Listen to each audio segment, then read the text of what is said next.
ဒါချင်းမဟုတ်ဘူးလားတဲ့သူတရားရောက်ကိုစကားပြောနေသလိုပဲသူတို့စကားစားပြတ်မှပဲငါတို့သွားကြမလားဒီယာကပဲငါတို့ကိုဒီအချိန်ရအောင်လုပ်နေတာပဲဒီ strong terror နဲ့ပတ်သက်ပြီးမဖြေရှင်းနိုင်ရင်ဒီပြဿနာကို Fatui တွေလက်ထဲကိုလွှဲလိုက်ပါငါတို့ဒီငကားပြဿနာကိုဖြေရှင်းပြနိုင်တယ်ငါတို့ဒီ monster ကြီးကို monster မင်းဒီ strong terror ကို monster လို့ခေါ်လိုက်တာလားပြောရရင်ကွာမင်းတို့ဒီစီကငါကပို့ပြီးတော့ professional ဆန်တဲ့အတီးကျူကိုလိုချင်ခဲ့တာ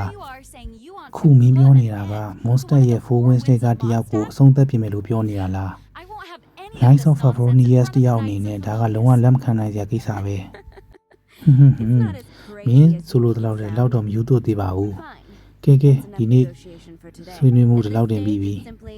An amicable exchange of constructive opinions. No, I'll be sure to make thorough notes.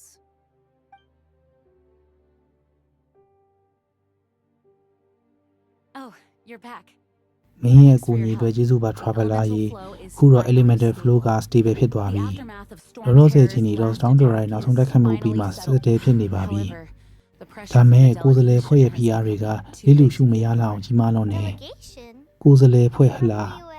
လင်ရွေးဟာဘာကလားအင်းနဇူမာကလားရှင်နက်စနာယာကပါသူတို့က God of Cryo ကိုပိုးကွယ်တာသူတို့ကိုသူတို့ခေါ်တာတော့ Fatui လို့ခေါ်တယ်မင်းသူတို့ကိုကြားဘူးလား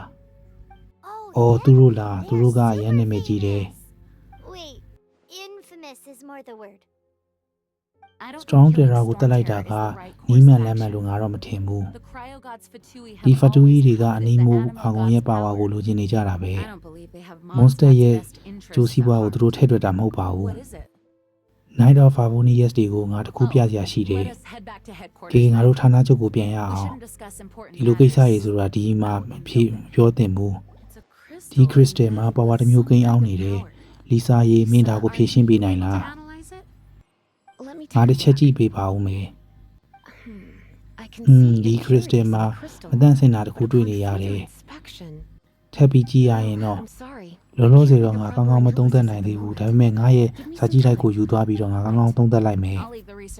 ဒါဆိုရင်မင်းကိုလက်ကိုအပ်လိုက်ပြီးတော့လီစာရေကောင်းပါပြီတခုထူတာနဲ့ငါပြန်ပြောမယ်နော်ဒါပေမဲ့မင်းမျောနှင်းချက်အများကြီးတော့မထားစီချင်ဘူးဒါကရှီဟောင်းစာတွေဆိုတော့လေအိုးဒါတငါ့ကိုနာစေတာပဲဒီခရစ်စတင်နာကိုငါကတ်သွားတာနဲ့ငါ့ကိုနာကျင်စေတယ်ဟိုငါသဘောပေါက်ပြီးဒါကငါရဲ့ vision ကို react လုပ်တာပဲခရစ်စတယ်တွေကမတန့်စင်မှုနဲ့ energy တွေကငါရဲ့ vision နဲ့အပြိုင်သွားတာထူးဆန်းလိုက်တာနော် traveler ကတော့ elemental ability ရှိရတာနဲ့သူ့ကိုတော့ဒီလိုမျိုးမဖြစ်ဘူးအဲကြောင့်ဒီ crystal ကိုငါရဲ့ကျူတီလေးရှိအပ်ထားတာကောင်းမယ်ငါ့ကိုကျူတီလို့ခေါ်လိုက်တာလား Fascinating. မင်းသိရလားမင်းကတခုခုထူးခြားနေတယ်ဆိုတာ I do not know what to make of it either. ငါကတော့ဘာလို့မှမသိတော့ပါ The ဘူး Knights of Favonius have ကဲ another favorite. traveler ရေမင်းကို Night of Favonius ပွဲတစ်ခုပေးမယ်မင်းကိုကျေးဇူးတင်တဲ့အနေနဲ့ Honorary Knight of Favonius ပွဲကိုပေးအပ်ပါတယ် Honorary Knight of Favonius ဟုတ်လား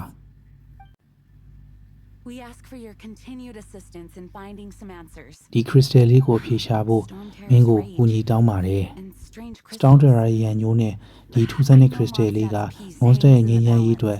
တစ်ခုခုနဲ့တစ်ခုချိတ်ဆက်နေရလို့ငါထင်တယ်။ဒီငင်းကနေမင်းကိုအမှန်တရားကိုခေါ်ဆောင်သွားပါစေ။မင်းတစ်ခုခုတွေ့ရင်ငါတို့ပြန်တွေ့ရအောင်။မင်းတစ်ခုခုငါ့ကိုမပြောရများရှိလား traveler ရေ။ငါက crystal အပြင်ငါတို့တစ်ခုခု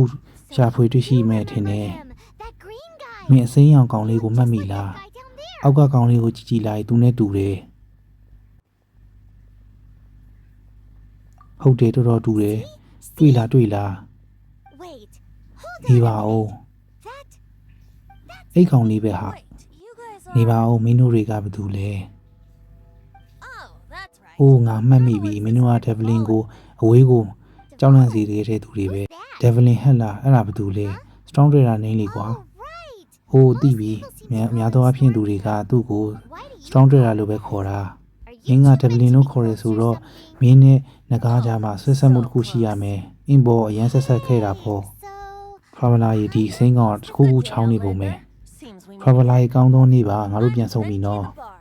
ငါက Bandy the Bat ပါ winner of the most ငါက popular bard of mine. most popular bat or monster ကို3ချိန်ယူနိုင်ထားတဲ့သူပေါ့ What do you need from me? မင်းငါအကူညီပါလို့လေ you recognize us? မင်းငါတို့မှတ်မိနေတော့ငါတို့အများကြီးရှင်းပြစနေစရာမလိုတော့ဘူးထင်တယ် Of course it's ငါတို့ strong trader အကြောင်းပဲပြောချင်တာပဲ strong ပါဟေးမိကြီးအောင်ဆောင်နေရက်လိုက်စမ်းပါကေကေ traveler သူ့ကိုပြလိုက်တော့ Oh, isn't this? What? မေဒီ crystal တောင်တန့်ဆင်သွားပြီပဲဘယ်တော့ကတန့်ဆင်သွားတာလဲ Dvalin, he သူ့ရဲ့ဝမ်းနည်းမှုတွေကနေဒီမျက်ရည်ဆက်ဖြစ်ပေါ်လာတာပဲ Tears? မျက်ရည်ဆက် he was once such သူကတစ်ချိန်ကအလွန်နူးညံ့တဲ့ကောင်လေးပါအခုတော့ဒေါသထွက်မှုတွေနဲ့ခံစားမှုတွေပြည့်နှက်နေတယ်အင်တာကိုတန့်ဆင်ပေးနိုင်တာ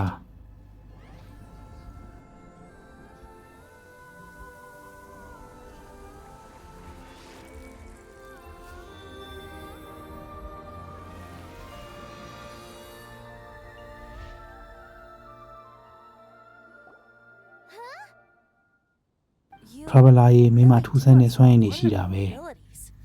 မင်းလိုလူမျိုးကတော့ကြပြဆရာရဲ့ကြပြပုံထဲမှာပါဝင်ခွင့်ရတော့မှာပဲ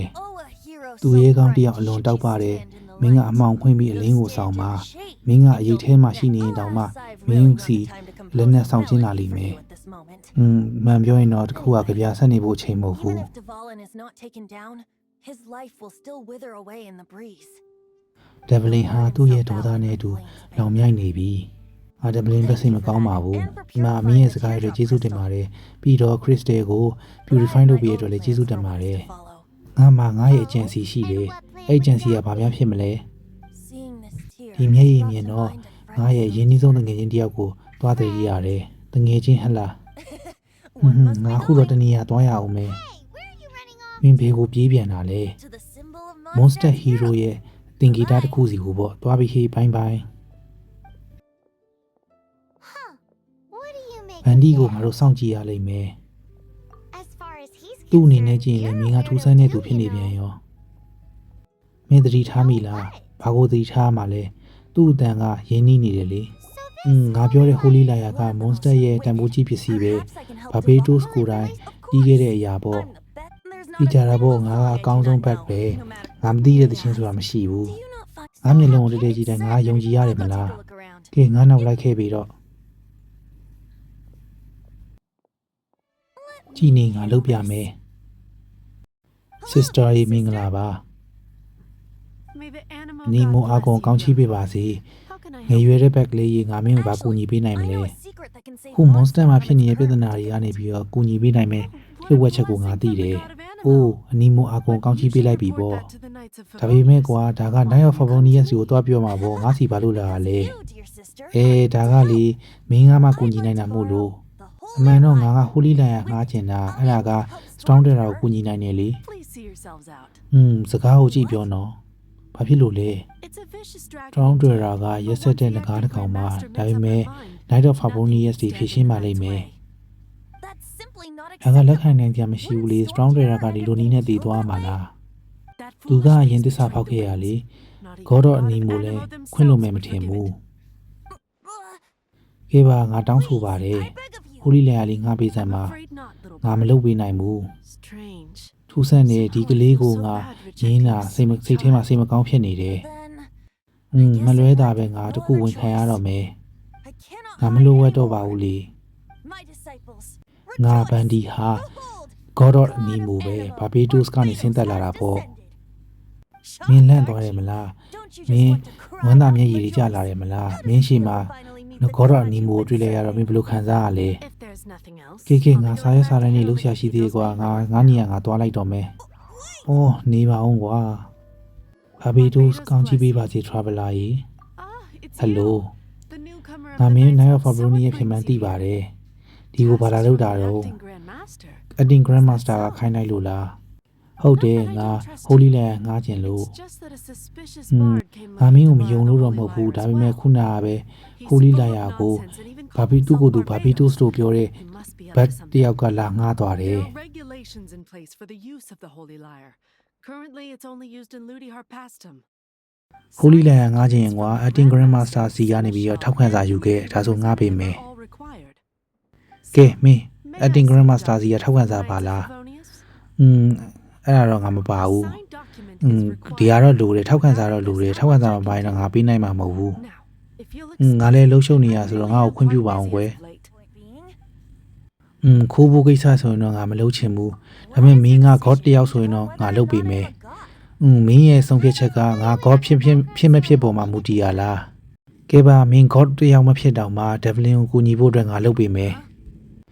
ငါမင်းအတွက် Holy Lyre ကိုခိုးပေးမယ်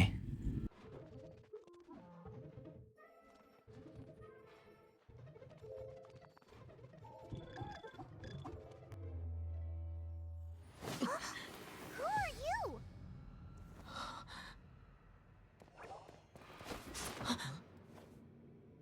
She disappeared. Freeze! What are you doing here? Oh no! ငါတို့မိသွားပြီဗန်ဒီရေပြေးတော့ Okay ငါနောက်လိုက်ခဲ့ Master ဒီလူကြီးဒါကတော့ဒီဘက်အတွက်စီးရင်ပါ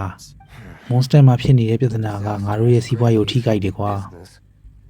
ဟုတ်တယ်ဆရာကြီးဒါကြီးမြန်ပြီးဖို့ဆူတောင်းရမှာပဲ Master ဒီလူကြီးငါတို့လူရှင်းတဲ့နေရာလေးစီစဉ်ပေးပါအောင် least conspicuous table.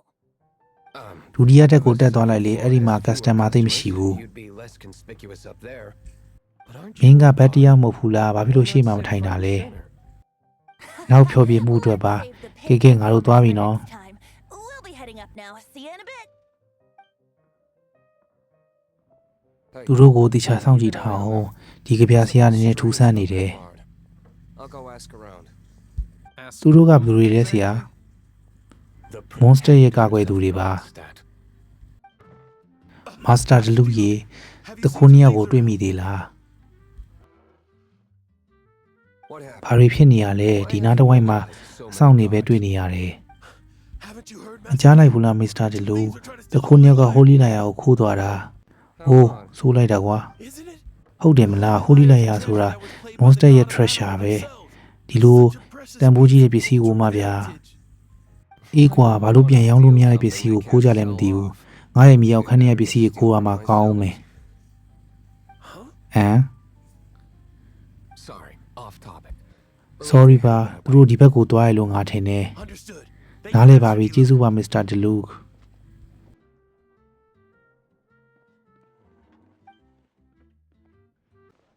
ဒီနေ့တော့ငါဘာကိုတောက်ရမလဲဆိုတာ You can put down မင်းကောင်တာနောက်ဖက်ကနေပြီးတော့ဝက်လိုက်တဲ့ပြစ်လင်းလေးကိုချလိုက်စမ်းပါ Cold. စိန်ကားလိုက်တာဗျာ Right.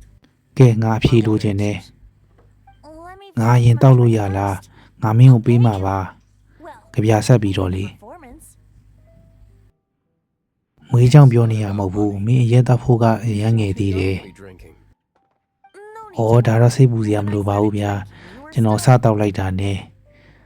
မင်းငါမေကုံကိုဖြေပေးအောင်လေဩမင်းဒါဘယ်သူလဲလို့မေးချင်တာမလားဒါက Miss Master Dinu ဒီလူပါ the owner of this ဒီဆိုင်ရဲ့ပိုင်ရှင်ပေါ့ He's very famous. သူ့ဆိုင်က Dandelion ဝိုင်ဆိုငါရဲ့ကြိုက်ပဲ Favorites. Although ဒါမဲ့အခောက်တိုင်းလို့ငါကဒပလင်းနဲ့ပလင်းမဲ့တက်နိုင်တာပါ I just heard about some thieves. ခုနစောင့်နေစီကနေပြီးတခိုးကောင်အကြောင်းကိုငါကြားလိုက်တယ် I like Holy Lyre ကိုခိုးရဲတယ်မင်းတို့တက်တီကိုတော့လေးစားတယ်ကွာ Even if you are. မင်းတို့တွေကယူနေတောင်မှဒီလိုလူမျိုးတွေကိုငါမတွေ့ဘူးသေးဘူး လိုင်းရကိုငါတို့မခိုးရသေးဘူးတကယ်တခိုးကအပြင်မှာ this is the hot ဒီ traveler က Knight of Favonius ကအသင်္ခါရလိုက်တဲ့သူပဲဒီလိုလူက Monster ရဲ့ treasure ကိုဘာလို့ခိုးမှလဲအသင်္ခါလိုက်တာဟုတ်လားဒါဆိုမင်းနဲ့ Vandy ကတငယ်ချင်းတွေလားငါတို့ကအလောက်မရင်းနှီးပါဘူး Despite only being a မင်းကဖြတ်သွားဖြတ်လာ traveler တယောက်ဆိုရင်တော့မင်းက Monster ကိုလိုအပ်တဲ့ချိန်မှာကူညီပေးခဲ့တာပဲ shame you joined the Knights. The Knight of Favonius တွေကဘရောမအလုပ်ကိုပြီးပြီးမလုပ်တတ်ဘူး efficient right from beginning to end. ပြီးတော့ဖတူးကြီးလားအားနေတယ်ရှီယိုဆွဲတယ် မေးလိုက်ပါတော့ငါဒီအကြောင်းပြောတာမကြိုက်ဘူး Talking about it. မင်းကြီးကလည်း Knight of Favonius တွေကိုသိကြည့်ပုံလည်းမရဘူး Just differences in approach. ဒီလိုပါပဲအမြင်မတူကြတာပေါ့လေ I have my ငါလည်းငါရဲ့မျိုးတော်အတွက်ကိုယ်ပိုင်မျှော်လင့်ချက်ရှိတယ် ကဲဖြေပါအောင်ဘာလို့ Holy Liar ကိုခိုးတာလဲ You sure မင်းသိ you ကျင် want တာ to သိကြလား know? ဒါက Look at you and Night of Fabulous တွေရဲ့အရေးတွေကိုပါဝင်နေနိုင်တယ် စင်ပြပါတယ်ဘာပဲဖြစ်ဖြစ်ငါကသူတို့ရဲ့အရေးမှာပါဝင်နေအမြဲတမ်းပါဝင်နေကြပဲ with a performance. ကောင်းပြီဒါကိုငါကြပြလေးနဲ့ရုပ်ပြမယ်မင်းယုံကြည်မယ်လို့မျှော်လင့်ပါတယ် I'll make my own judgment. ကောင်းပြီစမ်းကြည့်ပါငါ And ဆုံးဖြတ် will မယ် you be paid? Your reward will range from anywhere between 5 mora and the Holy Liar. It all depends on your story. Very well. Let me put on a show.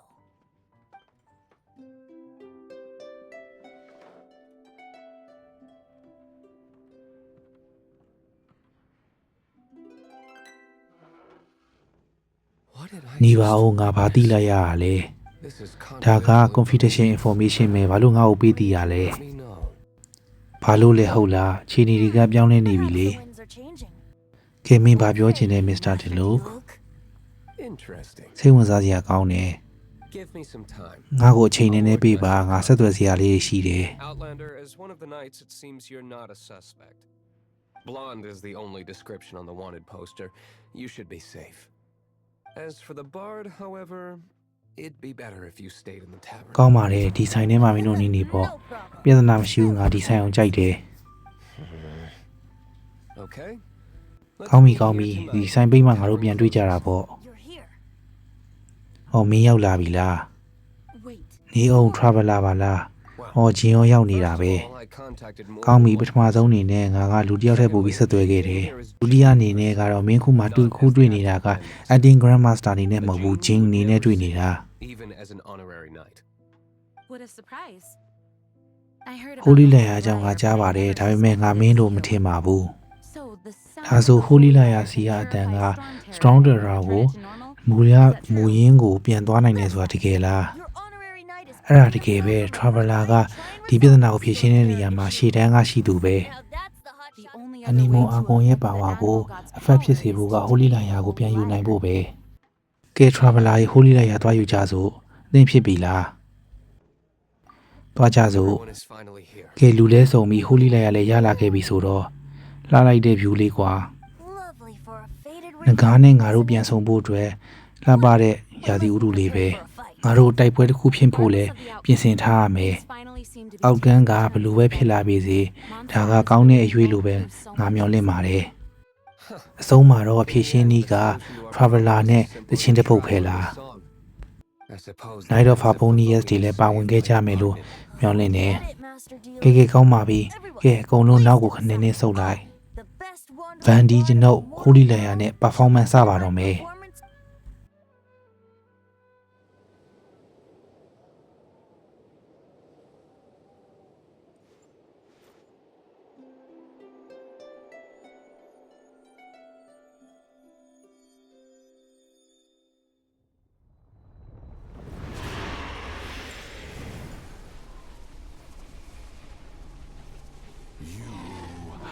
ဖြစ်ပြီးတာတွေကအကုန်ဖြစ်ပြီးသွားပြီးပြန်ပြင်လို့မရတော့ဘူး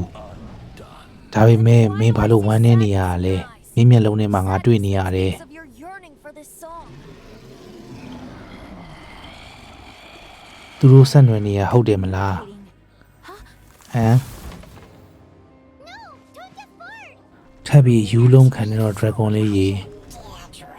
သူကမင်းစိတ်မိနေချိန်မှာမင်းကိုတယောက်တည်းပြစ်ထားခဲ့တာခုလေသူကမင်းကိုနောက်တစ်ချိန်ထပ်လိန်ဖို့ကြိုးစားနေတာမင်းရဲ့ဒေါသတွေကိုထုတ်လွှတ်လိုက်စမ်းပါ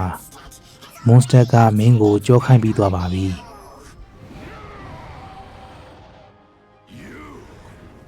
မင်းသူတို့လက်ချက်နဲ့ငါ့ကိုတတ်ဖို့ချိန်လုံးစီစဉ်နေခဲ့တာမလားအဲ့လိုမဟုတ်ဘူးဒက်ဘလင်ခုချိန်ကသခင်အစ်စ်ကိုခါစားဖို့အကောင်းဆုံးချိန်ပဲ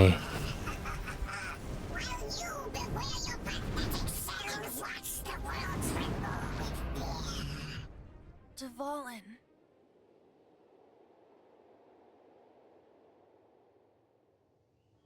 ဗန်ဒီရေကျူးဆိုင်ပါအောင်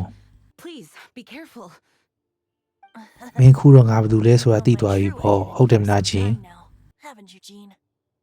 ဒါပေမဲ့ငါဗန်တီဆိုတဲ့နာမည်လေးပဲသဘောကျပါတယ်အဲ့လိုပဲဆက်သုံးမယ်လေ How's the Holy Liar? Holy လိုက်ရဘလို့နေသေးလဲအသုံးပြုလို့ရသေးလား Doesn't need to be repaired. ငါတို့ပြင်ဖို့လိုသေးလားသူ့ကိုကံမကောင်းစွာပဲပြင်လို့တောင်မရတော့ဘူးလို့ထင်တယ် I'll be sure to let the Abyss Order know that their blatant disregard for Mondstadt will not go unpunished.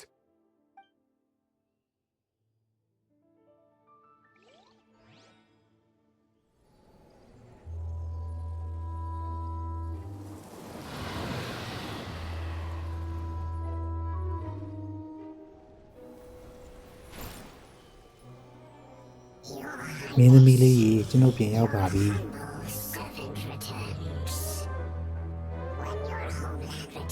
မင်းရဲ့စာရီမြေကဒီကဘာမြေပေါ်ပြန်ရောက်တဲ့အခါငါတို့အောင်မြင်မှုကဝမ်းမြောက်ကြည်လဲရမှာပါ